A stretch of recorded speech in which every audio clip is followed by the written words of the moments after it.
Bonjour à toutes et à tous et soyez les bienvenus dans le bilan de l'année 2020. Je reviens, je vais me coiffer, j'arrive.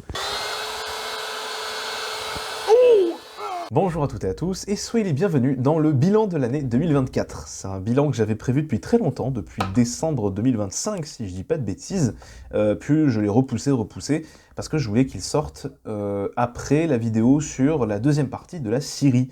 Et la deuxième partie de la Syrie, elle a pris beaucoup plus de temps que prévu, donc voilà, ceci explique cela. Donc, c'est une année 2024 qui, globalement, a été positive. Il s'est passé de très belles choses cette année pour moi, comme pour vous. Voilà, vous avez bien mangé cette année, il y avait de quoi faire. Mais malheureusement, on s'est un petit peu cassé la gueule vers la fin de l'année, pour des raisons sur lesquelles je vais revenir. Voilà, on va commencer par les points positifs, parce que j'aime bien commencer par le positif. Je suis quelqu'un de positif dans la vie de manière générale. Alors, le premier truc positif, j'ai commencé à toucher de l'argent. Mes premiers revenus, c'est cette année 2024. Comme je l'ai annoncé dans la vidéo après l'iceberg, j'ai ouvert une auto-entreprise, j'ai commencé à payer les charges, hein, les taxes, tout ça. J'ai un compte à l'URSSAF, voilà, vous savez ce que c'est que l'auto-entreprise. Et du coup, je touche à peu près, si je fais une moyenne, environ entre 130 et 200 balles par mois. Ça dépend les mois, bien évidemment, il y a des moments où je sors pas de vidéo, donc je touche quasiment rien, voilà. Et il y a des moments où il y a des vidéos qui fonctionnent un peu mieux que d'autres, il y a des vidéos qui sont démonétisées, etc., etc. Globalement, ça a été une première année où vraiment, pour la première fois, j'ai eu le métier que je souhaite, c'est-à-dire être vidéaste, et je m'y suis lancé à fond. Voilà, à fond, à fond. Il y a eu des hauts et des bas, bien évidemment, là-dessus, mais pour le coup, j'étais vraiment... tout allait bien, quoi. Vraiment, j'ai pas eu de soucis avec mon argent sur YouTube, j'ai pas eu de déception au niveau comment dire, de ce que je touchais. J'étais en mode non, c'est très bien, 130 balles, 200 balles, voilà, c'est ce qu'il me fallait au début, voilà.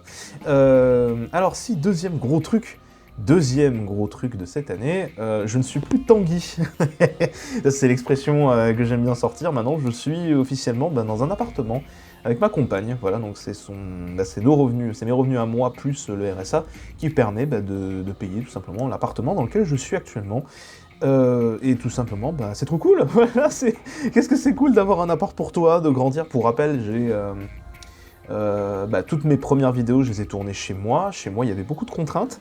La première contrainte, la principale, c'était que la connexion était à chier. Et pour faire des lives, c'était un enfer. Mais maintenant que ça c'est fait, j'ai plus de crainte à avoir là-dessus. Je suis à mon compte, je suis chez moi, je peux tourner quand je veux, où je veux. On peut sortir pour aller au resto avec madame. Enfin, vraiment, on peut faire tout ce qu'on veut, dans la limite évidemment des revenus que nous avons. Voilà, donc grosso modo, pour le coup, tout va bien à ce niveau-là. Je suis chez moi et vraiment, qu'est-ce que ça fait du bien. Après, je suis pas non plus dans un grand appart, hein, je suis dans un 20 mètres carrés, hein, mais voilà. Et encore, pour avoir dormi pour avoir vécu dans un logement Crous, voilà, c'est du luxe, hein. Vraiment, quand on est dans un 20 mètres carrés, on se rend compte à quel point c'est positif. Pour vous dire, j'ai même une baignoire, pour vous dire, deuxième truc positif, on va dire vraiment, c'est peut-être le truc le plus positif que je dirais cette année, j'ai pu réaliser les vidéos que je souhaitais de la manière que je souhaitais. Je n'ai pas eu de limite, on va dire, de matériel, de limite créative concernant mes vidéos. Voilà, c'est la première fois que ça m'arrive sur ma chaîne, et je suis vraiment trop content, vraiment ça fait plaisir.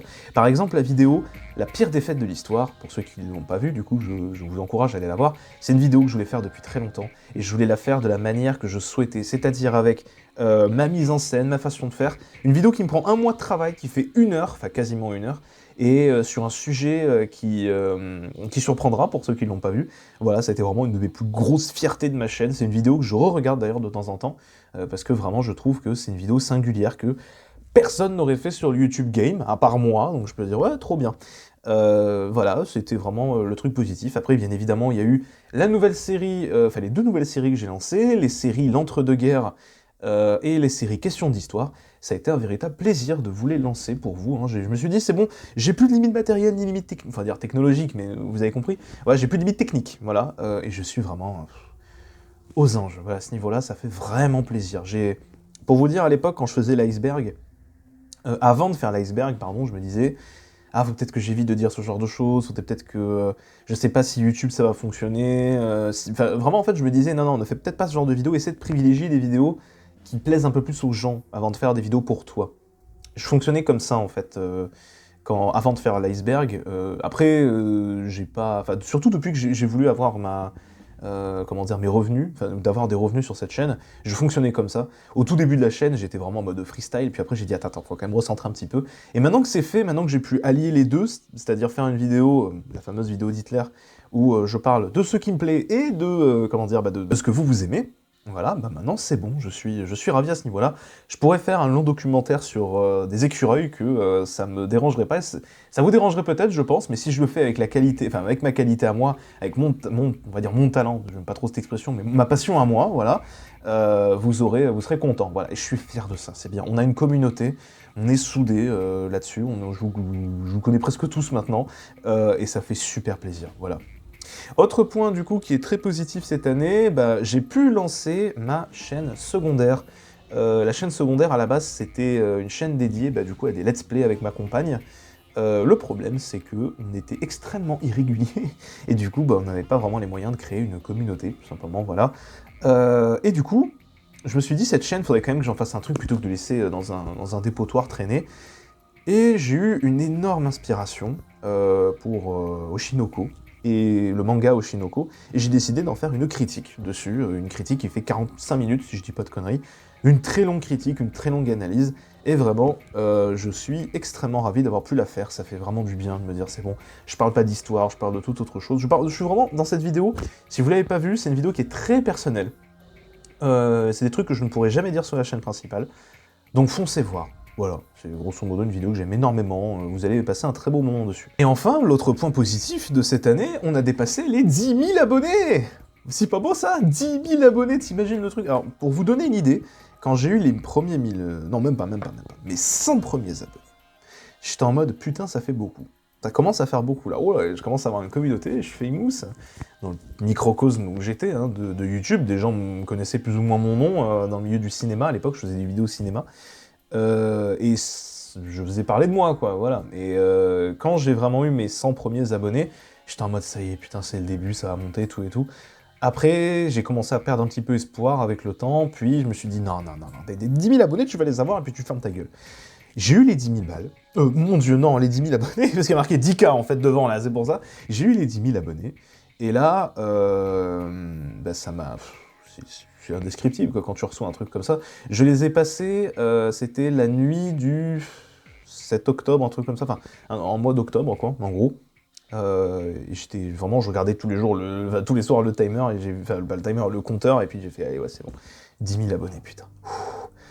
Ça fait beaucoup quand même, hein, voilà. Après, je sais que ce sont des 10 000 abonnés qui se sont abonnés via les shorts, ça je le sais. Mais j'ai une communauté. Je peux me rabattre dessus pour faire des vidéos. Vous avez vu par exemple que ma dernière vidéo, elle a fait 5000 vues, je crois, 4000 vues par exemple, la deuxième partie sur la Syrie. Je sais que j'ai une vraie communauté derrière, qui est pas aussi grosse que ce que je peux faire dans les shorts, mais on s'en fout, j'ai déjà une communauté, voilà, j'ai 10 000 abonnés, voilà, maintenant j'en suis arrivé à là. Et c'est là que les emmerdes arrivent, parce que quand j'ai eu mes 10 000 premiers abonnés, mes 10 000 abonnés, je me suis dit... Merde, en fait, j'ai eu un panier que je pensais pas atteindre. Pour être honnête avec vous, c'était tellement l'objectif numéro 1 pendant un temps, avoir les 10 000 abonnés, je surveillais tout le temps pour les avoir, quoi, que je m'étais dit, je mise tout dessus. Alors, tout dessus. Et quand je suis arrivé à ce palier symbolique, j'étais en mode, ouais, bah, c'est quoi la prochaine étape, en fait? Et je me suis rendu compte que j'avais pas, comment dire, fixé d'autres objectifs à accomplir, c'était juste avoir 10 000 abonnés puis faire les vidéos que tu veux, d'accord. Mais une fois que t'as eu les 10 000 abonnés, bah... Justement, comme je dis, j'ai toujours une communauté qui est derrière, et j'ai envie de dire, bah...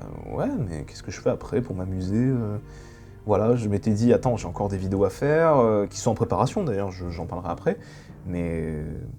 Non, je suis en mode, bon, bah c'est bien, mais 10 000 abonnés, puis pas plus, quoi. Ok, bon, j'ai passé mon étape, voilà, étape suivante, quoi. Ouais, mais c'est quoi l'étape suivante? Je vais pas abandonner YouTube. Et en fait, ça a été comme ça dans ma tête pendant... 1 ou 2 mois, je crois, vraiment avant que je fixe de nouveaux objectifs.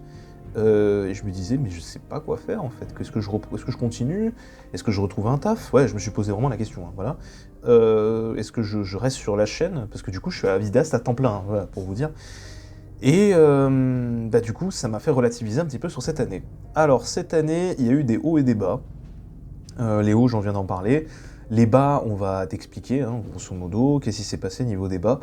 Pour faire simple, au tout début de l'année, je n'étais pas chez moi, j'étais chez mes beaux-parents qui m'ont, que je crois que je l'avais expliqué en vidéo, qui m'ont accueilli en fait à la base pour que je fasse mes études. Puis j'ai abandonné mes études, pour ceux qui n'avaient pas suivi, du coup voilà, mes études d'histoire, et j'ai dit que j'allais travailler sur YouTube, ouais, tout simplement pour gagner de l'argent. Et en même temps, je faisais des petits boulots, je faisais de l'intérim, je faisais du travail à côté. Sauf qu'au bout d'un moment, j'ai eu une période creuse en fait sur mon intérim, ce qui est comme ça, hein, ça arrive. Alors pour vous dire, j'ai fait préparateur de commandes, j'ai fait agent de restauration, serveur, vraiment tous les trucs un peu chiants qui te rapportent de l'oseille, quoi, voilà. En CDD toujours. Hein. J'ai eu de bonnes expériences, je suis pas en train de dire que ça s'est mal passé. Hein. Le boulot s'est bien passé, y a pas eu de souci. Sauf peut-être le dernier, il était nul, hein, mais ça c'est encore autre chose. J'ai bossé pour Auchan, pour vous dire, hein, voilà, pour vraiment revenir sur ce que j'ai pas aimé ou ce que j'ai pu faire, j'ai bossé vraiment un peu n'importe où, quoi.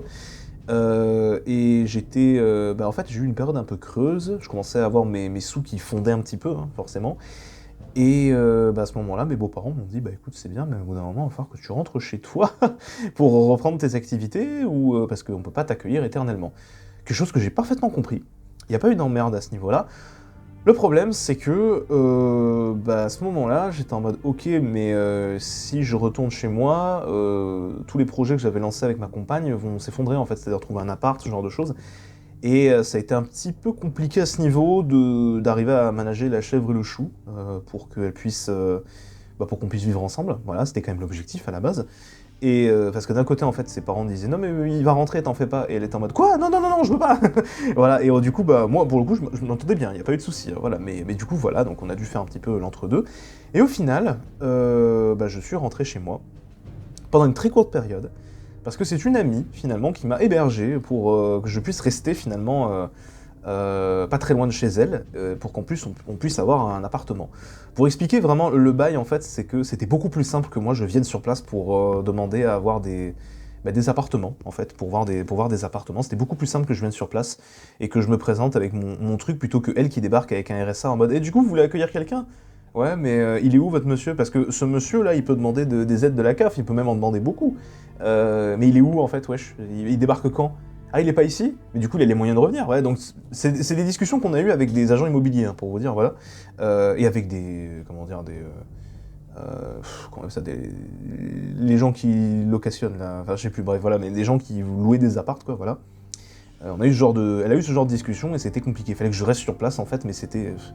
Mais finalement, on a réussi à avoir un appartement, donc voilà, pour le coup, ça s'est amélioré. Et disons que avoir tout ça comme pression... trouver un taf, avoir un appart, trouver un appart, plus les 10 000 abonnés derrière, quand je les ai eus, j'ai dit « Oh, allez, c'est bon, on va se poser un petit peu, détends-toi, en plus c'est Noël, profite, tu vas t'amuser. » Et ça m'a un peu démotivé, voilà, c'était la deuxième partie des problèmes. Ça m'a quand même pas mal démotivé pour continuer un petit peu les vidéos. Des projets de vidéos, j'en manque pas, y a pas de souci. Le problème, c'est que justement, j'en ai trop. J'ai lancé beaucoup trop de projets, notamment...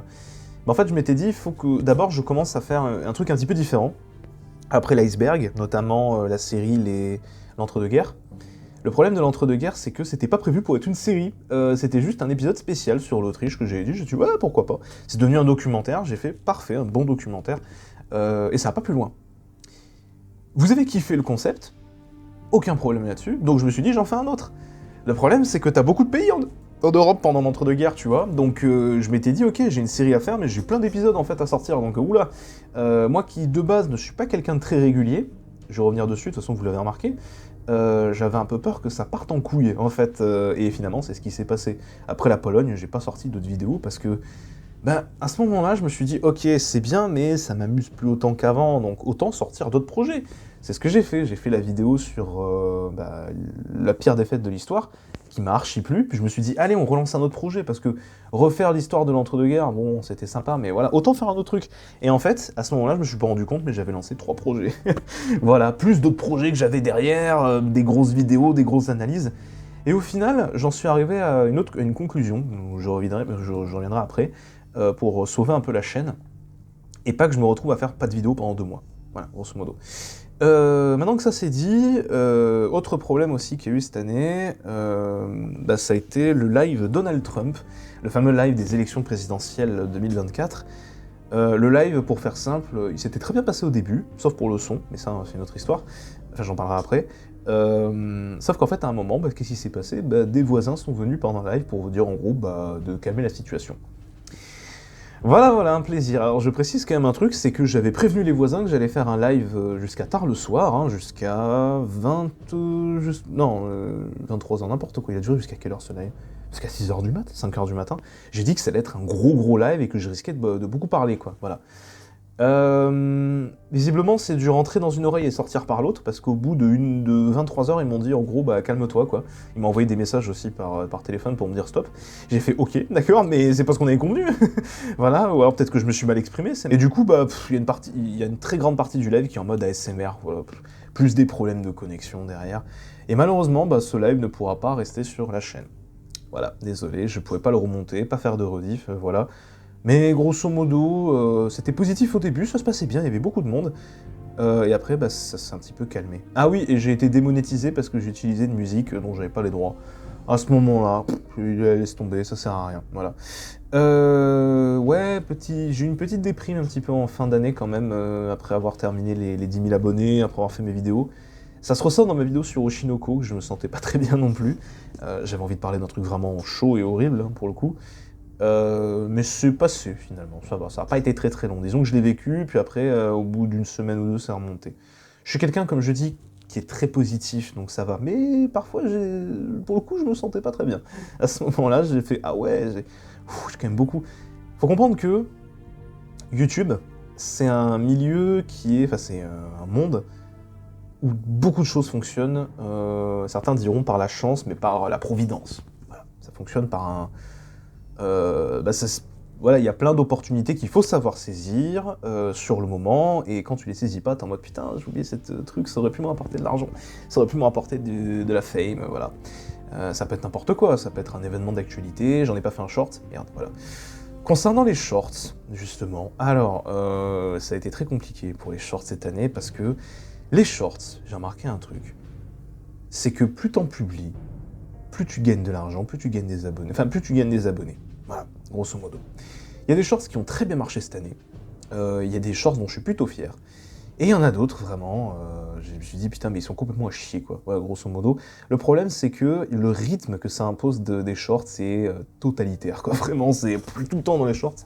Donc, j'ai eu une idée pour les changer, parce que je ne compte pas abandonner les shorts, hein, c'est plutôt une bonne chose, je trouve, pour la chaîne, puis c'est un exercice qui est rigolo, hein, faire 1 minute, présente un sujet. Voilà. Je trouve ça très, très stimulant, mais au bout d'un moment, ça fatigue un peu. Vous vous demandez combien ça rapporte un short, à votre avis? Tiens, petite question, écrivez-le en commentaire pour voir. Et ensuite, vous sautez la ligne et vous dites votre réaction quand je vous dis combien ça rapporte.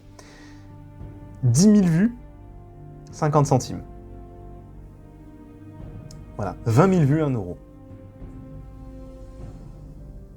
Voilà, très simplement. Ça rapporte rien, un short. Quand un short fait 2 000, 3 000 vues, c'est... En fait, c'est pas l'argent que ça rapporte, c'est la visibilité. C'est ça le plus important chez un short. Le problème, c'est que quand on quand on en fait beaucoup, on aimerait bien avoir un petit peu une certaine rentabilité là-dessus, hein, voilà. Et pour ça, je me rends compte que j'ai sauté le truc des sujets, finalement. Moi, je suis allé assez vite, en fait. Concernant le fait qu'au niveau régularité, ça a été un problème, je suis quelqu'un, comme je l'ai dit, qui est pas régulier. Je ne suis pas du tout régulier, j'ai toujours été comme ça dans ma vie, hein. Les devoirs, je les rendais toujours à la dernière minute. Quand je les rendais. C'est quelque chose qui ne me fait pas plaisir, je ressens aucun plaisir en fait à produire quelque chose de manière régulière quand on m'y impose, voilà, quand on me l'impose, voilà, et quand je me l'impose à moi-même, ça marche pas, voilà, non plus. Après, c'est deux choses différentes, de ne pas arriver à rendre un devoir à temps et une vidéo à temps. Une vidéo, tu peux patienter un petit peu, c'est juste que j'ai fait l'erreur de trop donner de date, et de dire, c'est bon, cette vidéo va sortir ce mois-ci, etc., etc., parce qu'au final, ça me stimule pas, ça m'aide pas du tout, ça vous fait pas plaisir non plus quand je sors pas une vidéo en temps et en heure, voilà, logique. Donc à partir de maintenant, je prends une décision, qui va peut-être changer la chaîne, hein, je sais pas, je ne m'impose plus rien. Plus rien du tout, plus aucun sujet, plus rien du tout, ce sera... À partir de maintenant, ce sera selon j'ai envie, selon ce que j'ai envie sur le moment. Me connaissant, je vais arriver à faire tout ce dont j'ai envie, et étant donné que ce qui vous fait plaisir, C'est quand moi je me fais plaisir, normalement on devrait arriver à s'entendre. Voilà. C'est de ce que j'ai compris, ce que les gens aiment beaucoup chez moi, de ce que j'ai analysé, c'est ma manière d'analyser un sujet, toujours très objective, hein, toujours prendre tous les points de vue, tous les tenants et aboutissants d'un sujet, l'écorcher vif hein, quasiment, le disséquer, et ensuite en faire mon opinion derrière pour dire qu'est-ce que j'en pense, avec de l'humour hein, bien sûr. C'est ça que les gens kiffent le plus. Grosso modo, chez moi, c'est ma réflexion, ma manière d'analyser un sujet, voilà, qui n'est pas parfaite bien sûr, hein, parce que je pense qu'aucune n'est vraiment parfaite, et pour le coup la mienne n'est pas la meilleure, hein, mais je pense que c'est ce qui plaît le plus. Voilà, ça veut dire que je peux citer un commentaire pardon, que j'ai eu, c'est « Tu pourrais parler de n'importe quel sujet, ça me passionnerait ». Bon, bah écoutez, moi ça me fait plaisir, et je continuerai sur cette ligne, tout en étant, malgré tout, parce que je ne veux pas m'imposer, mais je fais quand même attention, à pas parler de tout et n'importe quoi.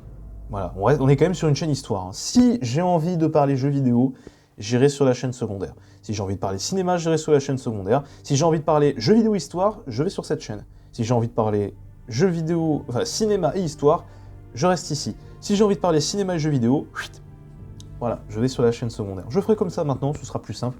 Ça me permet de mieux organiser mon travail, tout en ne m'imposant rien. Voilà, grosso modo. En gros, pour résumer l'idée, c'est, à partir de maintenant, il n'y a plus de... Comment dire, je me dis pas, alors faut que cette vidéo elle sorte cette semaine, faut que je fasse ci, faut que je fasse ça, je me dis, si j'ai envie de faire ça, je le fais là et là. Voilà, c'est le seul truc que je m'impose. Voilà. Concernant les autres projets, bah, comme je dis, hein, vous savez, j'ai 3 chaînes, hein, j'ai la chaîne la chaîne principale, Geek Historique, la chaîne secondaire, sur lesquelles je l'ai refaite, hein. Putain, j'ai pas dit le nom, c'est Vidéo Geek, la chaîne secondaire, pardon. Voilà, je mettrai le lien en commentaire.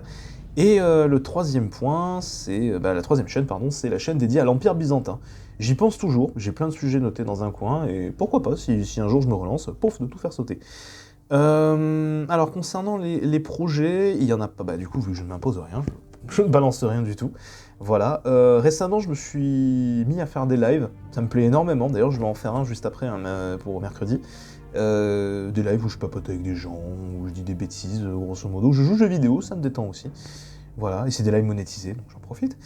Qu'est-ce qu'on peut faire d'autre aussi de retour, concept non, grosso modo, j'avais rien écrit. En fait, j'ai écrit concept, et puis il y a trois petits points qui se suivent, là, et puis ça fait rien du tout. Et si, ça j'ai failli oublier.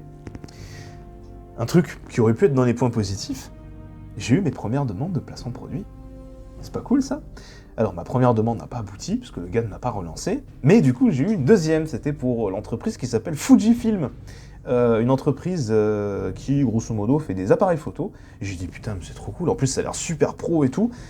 Ils m'ont envoyé un lien sur le projet, en gros, qu'est-ce qu'il fallait que je fasse. En plus, ils m'ont donné les tarifs, hein, ça pouvait, en fonction des vues de la vidéo, me rapporter entre 700 et 2000, 3000 euros.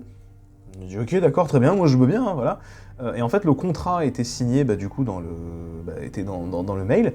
J'ai cliqué sur le mail, tout allait bien, je vois un fichier zip, je clique dessus, et dedans, en fait, tu as toutes les photos et les vidéos du projet en question. Un truc Fujifilm, quoi, voilà. Je me dis, putain, mais c'est super joli, la qualité est super bien, franchement, ça pète sa mère, quoi. Et là, je clique sur le contrat, je le lance, rien. Ok, très bien, je relance, rien. Bon, c'est pas grave. Je vais sur l'ordinateur de ma compagne, et j'ai plus accès à la chaîne YouTube.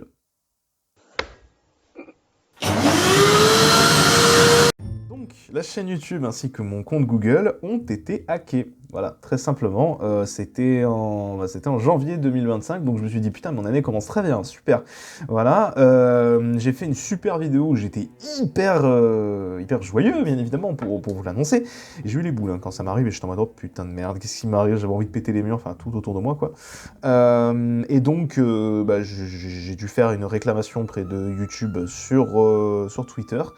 Et finalement, après m'être calmé un petit peu, j'ai pu récupérer les accès. Alors pour tout vous expliquer, si un jour ça vous arrive, je vous dis quelle est la procédure. Vous voulez contacter Team YouTube sur Twitter. Voilà. Vous contactez cette équipe sur Twitter. Ces mecs vont vous envoyer, normalement en message privé, vont vous demander des informations. Qu'est-ce qui s'est passé? Qu'est-ce qui s'est fait hacker? Votre chaîne YouTube ou uniquement votre compte? Qu'est-ce qui s'est passé? Est-ce que c'est vous, du coup, le propriétaire de la chaîne? Et à ce moment-là, quand vous répondez oui, ils vont vous envoyer un formulaire de questions. Et ce formulaire de questions vous permet tout simplement de récupérer les accès à votre chaîne. Dépendamment de quand ça arrive, ça peut prendre un peu plus de temps que prévu. Moi, ça a mis... Alors, le temps que j'ai fait la réclamation, j'ai pu faire la réclamation 2 jours après mon hack, et le 3e jour, c'était bon, je l'avais récupéré, voilà. J'ai eu beaucoup de chance de mon côté, parce que le hacker n'a pas supprimé les vidéos de ma chaîne, d'ailleurs vous n'étiez même pas au courant, hein, je vous l'apprends, que le gars m'avait complètement hacké, quoi. Il a changé le nom de mon adresse mail, etc., etc. Mais il n'a pas touché au drive, il a touché à rien du tout, en fait. Je pense que c'est que le gars a dû être très très très vénère, parce qu'il s'est rendu compte qu'il n'y avait rien sur mon compte, en fait. Voilà, il pouvait pas toucher de revenus, il pouvait rien déclarer, en fait, mon compte était inutile. Par contre, du coup, il a récupéré mon mot de passe et plein d'autres trucs de sécurité que j'ai dû retaper intégralement. Voilà, depuis, j'ai complètement changé de mot de passe, et ils sont tous notés dans un petit carnet. Sachant que de base, ils étaient notés dans un carnet, hein, pour vous dire. Je tiens à signaler un truc, quand même, avant que vous me dites « Ouais, mais t'as quand même été assez con de te faire avoir par un truc comme ça ». Déjà, j'ai jamais eu de demande de placement de produit. Enfin, j'en ai eu une autre, mais c'était pas tout à fait la même expérience. Ça avait l'air très concret. Je suis pas non plus expert dans ce genre de choses, hein. Je débute dans le milieu de l'auto-entreprise. J'ai une auto-entreprise depuis juste 1 an. C'est mes premières opportunités commerciales, voilà. Et deuxième point aussi, ça arrivait y compris à des chaînes YouTube un peu plus techniques et technologiques. J'ai pas une en tête, mais par exemple... Thomas Sirix avait fait une vidéo pour en parler il y a 3 ans, je crois, un truc comme ça, et j'ai eu exactement le même problème. Donc en fait, j'ai pu identifier ce que c'était, c'est un cheval de Troie, pour faire simple, et en fait, il s'est connecté sur mon ordinateur à moi, et il a récupéré le compte Google qui était lié à cet ordinateur, c'était du coup mon compte Google lié à ma chaîne YouTube, et il a tout piqué dessus, en fait. Et là, vous allez me dire, un truc terrifiant, mais du coup, l'authentification à 2 facteurs, elle t'a servi à rien? Rien du tout. Voilà, en fait, l'authentification à 2 facteurs, elle était inutile. Parce que le gars, en ayant eu accès à mon compte, en fait, il a directement eu tous les mots de passe. En fait, il a eu accès au code, en fait, il a eu tous les mots de passe directement, il a pu tout piquer, se connecter, récupérer, changer mot de passe, changer l'adresse mail de récupération, etc., etc. Je vous renvoie vers la vidéo de Thomas Sirix qu'il avait fait à l'époque pour voir comment ça se passe. Et voilà. Mais moi, je dis, j'ai eu de la chance parce qu'il a supprimé aucune de mes vidéos, il l'a pas renommé en Tesla X, fait tourner des NFT et des cryptos, voilà, je n'ai pas eu tout ça. J'ai eu vraiment beaucoup de chance. Je suis tombé sur un hacker de merde, un hacker débutant. Voilà. Donc voilà, ça a été les news de l'année, les news de la chaîne. Donc bon, bah écoutez, si un jour ça vous arrive de vous faire hacker, sachez que ça arrive à tout le monde, y compris à des gens qui... Alors pour vous expliquer à quel point c'était bizarre, c'est chaud quand même, j'avais vu la vidéo de Thomas avant de me faire hack. C'est fou quoi. J'avais vu et pourtant je suis tombé dans la gueule du loup, comme quoi on peut se faire baiser, voilà grosso modo. Si un jour si vous avez un doute dans un placement de produit, la prochaine fois recontactez la marque directement pour dire bonjour, c'est bien vous qui avez fait la demande de placement de produit. Je l'aurais fait et enfin si je l'avais fait, j'aurais pu éviter de me faire hack. Mais au final j'ai tout récupéré, tout va bien pour le coup. Là je reprends la chaîne telle qu'elle est et puis voilà. On va bien s'amuser, j'ai envie de dire. Alors, je pense que c'est bon, on arrive au bout de la vidéo bilan. Écoutez, les prochaines vidéos, je vous dis pas ce que c'est, je vous dis pas quand ça sort. Mystère, surprise. Voilà. Je vous souhaite à tous une très bonne journée, une très bonne soirée, un très bon après-midi, enfin tout ce que vous voulez. Profitez bien, et moi je pense que je vais aller lancer mon live. Bonne journée à vous, ciao.